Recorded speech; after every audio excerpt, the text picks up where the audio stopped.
जगतसिंहपुर जिला अंतर्गत एरेसमा ब्लॉकर नुआगाँ पंचायतर प्रसिद्ध महावीर हनुमान पीठरे रामनवमी अवसर में प्रबल जनगहली परिलक्षित होता। शताधिक श्रद्धालु भक्त महावीर को दर्शन करने सहित प्रभु रामचंद्र माता सीता और भ्राता लक्ष्मण को दर्शन कर पूजार्चना करते। मठाधीश बाबा को दर्शन कर आशीर्वाद नहीं। एने मठ परिसर में हनुमान चालीसा भजन अनुष्ठित होता।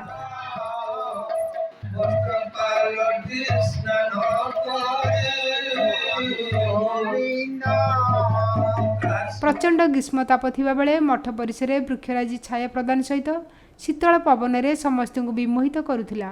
महावीर मठ तरफ श्रद्धालु मानक मागणारे प्रसाद सेवन पर व्यवस्था कराइथिला।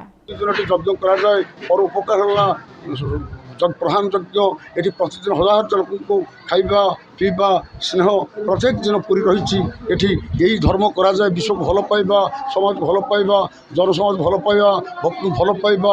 तापाई 10,000 खर्च कर 15,000 कर 20,000 हो क्षेत्र मूल है व्यय करवा धर्म ये आय कर प्रश्न ना। तेणु यही हनुमान जी स्मरण प्रत्येक कार्य कराए।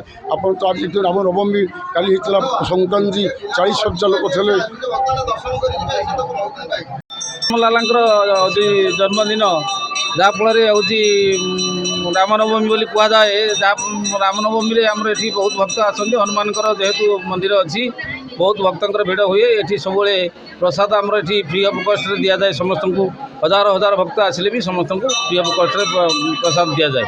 बाबा ये जिते जहाँ जिन देखुं सब बाबा तत्वावधान हुए। कौन ट्रस्ट बोर्ड कि कौन सरकारी जिनस ये ना, सब बेसरकारी भक्त जिनस सब ये कौन जिनस ये माने क्या दयारे करा जाए। सब भक्त मैंने स्वहस्तर दान कर दान मध्य ये जहाँ देखुं सब दानर जिनिस भक्त मैंने आनंद आसिक प्रसाद सेवन करके जाऊँ।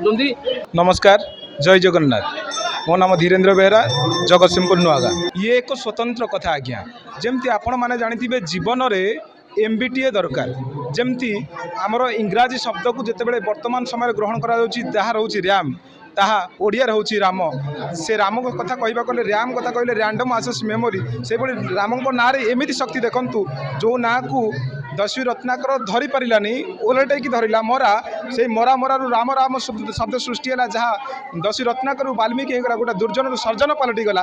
से भाव में आज किंवदंती कहवाक गले राम कहले रामचंद्र को अनुसरण करवा। रामायण कहले रामयुक्त अयन रामायण।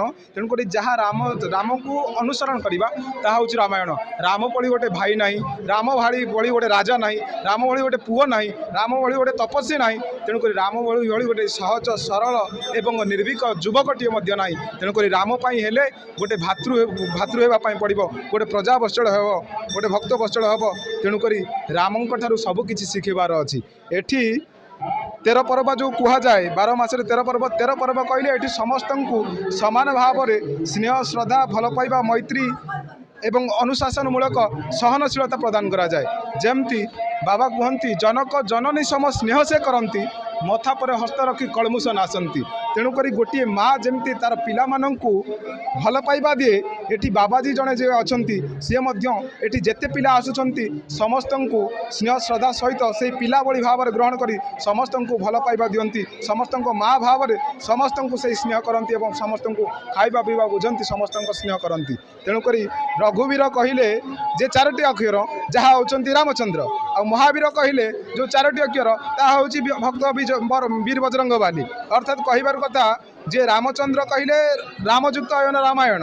तेणुक सबकि पाखे पाइपर। किंतु भक्त वीर हनुमान पाखे स्वतंत्रता कौन अच्छी ना देखु राम रघुवीर जी केवल 4टा जे आम भितर अनुशासनमूलक देखी जे 4टा वीर को धर्म ग्रहण कर कर्मवीर, ज्ञानवीर, बुद्धिर वीर एवं विवेकर वीर। किंतु जे ये 4 जन को धारण कर सी होती महावीर।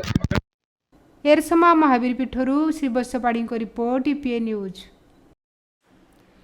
एमिती आउ किछि नुआ नुआ खबर जानिबा पई आम ईपीए चैनल को लाइक, शेयर एवं सब्सक्राइब करने को भूलंतु नहीं।